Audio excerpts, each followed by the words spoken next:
تعالیٰ نے سورہ المومنون میں اہل ایمان کی نشانیاں بیان کی کہ کامیاب ہونے والے مومن کون ہیں۔ قد افلح المومنون، بے شک وہ مومن کامیاب ہو گئے۔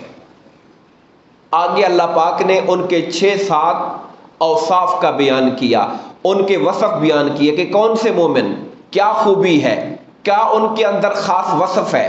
تو پہلی بات فرمائی وہ مومن کامیاب ہو گئے جو اپنی نمازوں میں خشوع کرنے والے ہیں، جن کی نماز صرف اٹھنا بیٹھنا اور ٹکرے مارنا نہیں ہوتا، بلکہ نماز پڑھتے ہوئے ان کا جسم کعبہ کی جانب ہوتا ہے اور ان کی روح رب کعبہ کی جانب متوجہ ہوتی ہے۔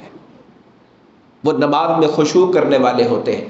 اور باقی اوصاف بیان کرنے کے بعد اسی آیت میں پہلا وصف بھی نماز کا ذکر کیا، اور جب آخری وصف بیان کیا وہاں بھی فرمایا والذین هم علی صلاتهم یحافظون، یہ وہ مومن کامیاب ہونے والے ہوتے ہیں جو اپنی نمازوں کی حفاظت کرنے والے ہوتے ہیں۔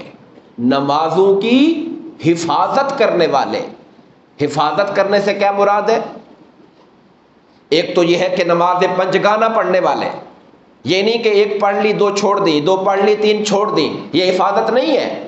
اور اس کے اندر پھر طہارت شامل ہے کہ ان کی طہارت اچھی عمدہ صحیح معنی میں، غسل بھی ان کا عمدہ ہوتا ہے، وضو بھی ان کا عمدہ ہوتا ہے، نماز کے جو باقی آداب ہیں اس کا بھی خیال کرتے ہیں، وقت کا خیال کرتے ہیں، لیٹ نہیں پڑھتے، ٹائم کے اندر پڑھتے ہیں، با جماعت پڑھتے ہیں۔ یہ ساری باتیں شامل ہو جائیں تو یہ نماز کی حفاظت ہوا کرتی ہے۔